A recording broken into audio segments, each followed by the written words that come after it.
It is a holiday weekend, as you're aware, lockdown, or at least in the United States, lockdown in the backyard more than anything else with a barbecue or two.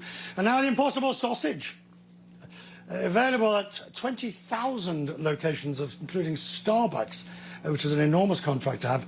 Impossible says demand is high despite closures of restaurants. Pat Brown is the Impossible Foods CEO in Stanford, California. You have, Pat, good to see you. You've increased again and again and again the number of outlets, retail outlets, where the Impossible meats are available, and now the Starbucks for the Impossible sausage takes it into a different league, isn't it? Yeah, Starbucks is by far our, in terms of the number of units, biggest customer so far, 15,000 across the country. So that's a big deal for us, and we're really proud and happy to be working with Starbucks.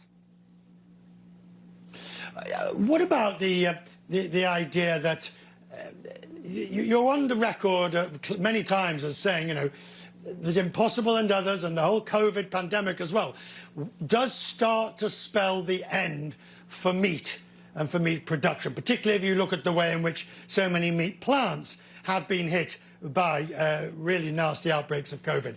How do you square that circle?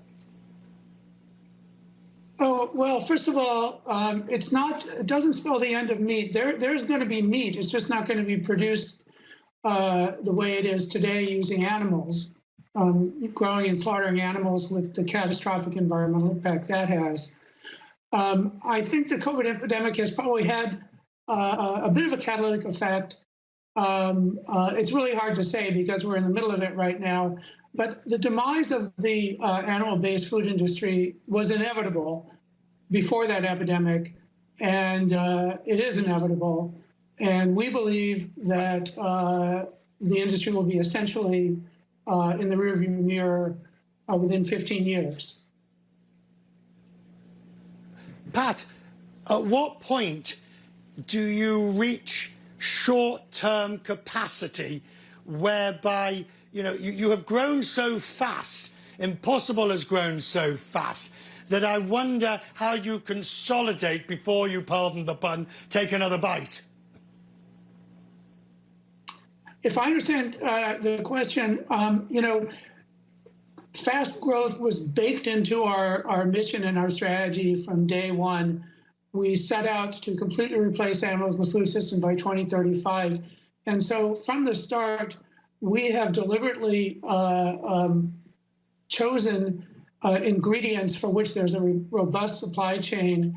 And our production process uses the kind of food processing equipment that might be used in a bakery. It's widely available. So that doesn't pose a barrier to scale. But the fact is, as you say, scaling production is inherently a challenge. And for us, I think we're racing to keep ahead of the demand and to stay on our trajectory. But so far, so good. Last year, we had a hiccup where the demand got ahead of our ability to produce. We're not going to let that happen again. One learns from these hiccups. Pat, it is good to see you, sir. Yep. I'm grateful to you. Your sausages will be gracing barbecues left, right and centre. Thank you, sir.